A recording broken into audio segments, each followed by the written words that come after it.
Do Eulachon really live up to their nickname of candlefish? We are out fishing for Columbia River smelt today, and we are going to eat most of them, but we're also going to light a few of them on fire to find out. Oh yeah, okay, there we go. Yeah, these are real nice.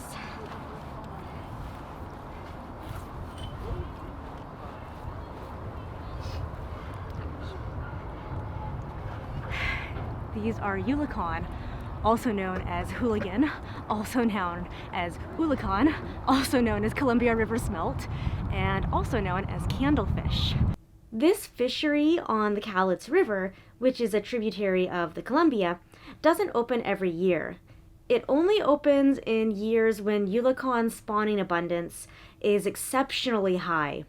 And when it does open, it's only for 1 or 2 days. This recreational fishing impact is pretty low. We're talking maybe 1% of the total run. Here we go! Woo! We started off fishing as far downstream as we could. Got 2 to start, and I was catching 1 or 2 fish in each scoop. It wasn't great. It was pretty shallow down there, and once people with waders got into the stream, fishing from bank was no longer really possible. Then I moved a little bit further upstream and was getting maybe 3 fish per net, still not amazing. And then I moved up to a third location about midway between the reach where you can fish for them, and that was a little bit deeper, but again, it wasn't amazing. I was catching, 5 fish per scoop. There's a few in there. So finally we moved really far upstream. Oh my gosh. That's crazy. That's 1 scoop. This is a really good spot. Oh my gosh. Since we were so late in the run, a lot of the fish had already moved pretty far upstream. I would have gotten my entire limit in 2 scoops at this spot. But really, any of these spots could have been like that last spot, depending on the timing of when this fishing day opens within the spawning run. I'd recommend just driving down that main road. There are probably 15 different spots where you can pull out and fish from the bank there. The fish are usually between 5 and 10 inches when they return as adults to spawn. They'll enter the main stem Columbia River in December or early January, making their way up to the tributaries like the Cowlitz, usually in February or March. Eulachon don't mature all at the exact same age, so these spawning fish will be a mix of brood years and range in age from 2 to 6 years old. Like salmon, Eulachon are anadromous, meaning they start and end their lives in freshwater but spend the in-between time in saltwater. The females can produce a crazy amount of eggs. We're talking up to 60,000 eggs. They're broadcast spawners, so they don't dig redds. Instead, they disperse these sticky eggs onto sand or small gravel, where the eggs then get fertilized. The eggs will hatch in about a month, and then the fry will make their way to the saltwater pretty much immediately. Native American and First Nations people called them salvation fish, because the return of spawning Eulachon to rivers often meant the difference between survival and starvation after a hard winter when food supplies from the year before were often exhausted.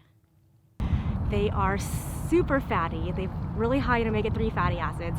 Up to 20% of their body weight can be fat. Eulachon were incredibly important to coastal tribes, both as direct consumables and as a valuable trade item with inland tribes who did not have access to the fish. Eulachon are still incredibly important ceremonially to coastal tribes. Just 5 ounces of the oil extracted from this fish could provide half of the daily energy needs of an adult. And pretty much all of these have been males today. That's what I was looking, like feeling that ridge on the side. But I was like, they can't all be males. But Almost all of them are, yeah. all of the fish that we've caught today have been males. Apparently the females came through last week, and you can tell that these ones are males because they have this fleshy ridge that is along the entire length of their body on both sides. So there's a lot we still don't understand about their run dynamics. It seems like in the main stick, pretty much 50-50, and then when you get up in the tributaries, it can be like one or the other a lot. Yeah, we had a lot of females last week. Yeah, last week, wasn't it? This is a female. When the Indians were... So you can see the shorter fins here. Shorter fins. They're also a little more round, a little lighter in color, and very soft, like silky smooth. So like compared to a male. See how long these fins are? Really long. And then see how the body is kind of inverted? It's got that ridge right there. A little less red and kind of rough. Huh. So now we're going home to prepare our fish. We're going to smoke most of them, fry a few, and make fish candles. So we gutted our fish. I left the head on, but that's fine. We're gonna smoke these up. And so I'm gonna let them sit in this brine for an hour, and it's a mix of a half cup of salt with 1 cup of brown sugar and a half gallon of water in this gallon Ziploc bag.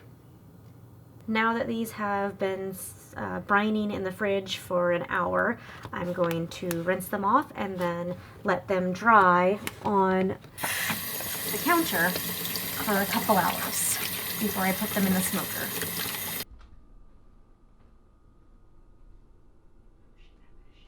Okay, so our fish are on skewers. I've got some skewered through the head and some skewered through the tail end, and we're gonna put them in our smoker.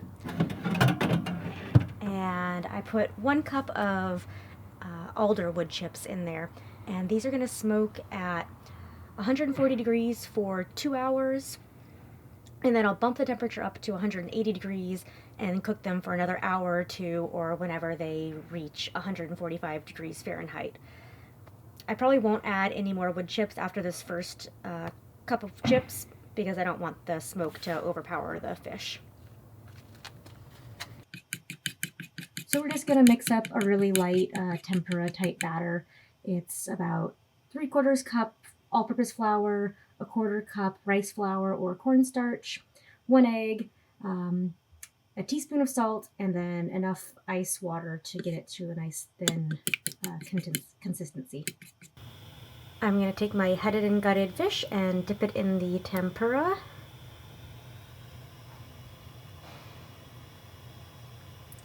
And then we're going to fry it in the oil. So we smoked up a bunch of the fish, and then I tempura fried a few as well, and I'm going to taste them now. I'm gonna try the smoked fish first. And it's just like super, super tender. And this fish is so oily. Oh my gosh.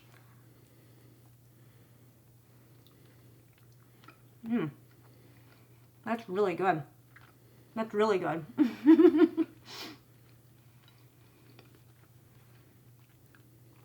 The bones are so fine that you don't even notice them.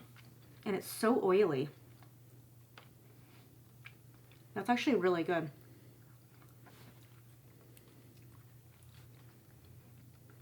Okay, let's try the tempura fried fish too.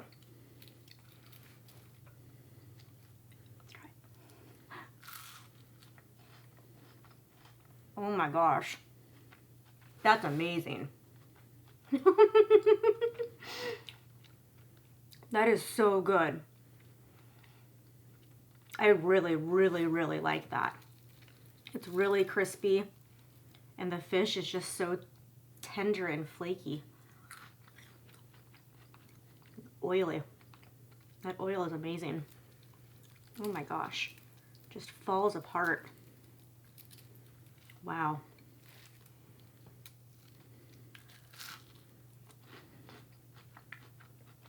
It's really good.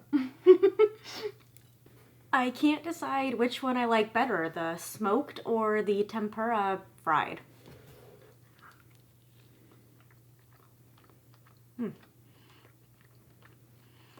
The smoked is really tasty.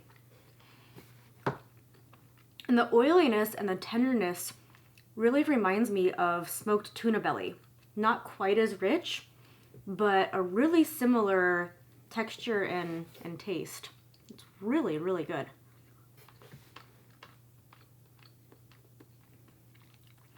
That oiliness is just phenomenal.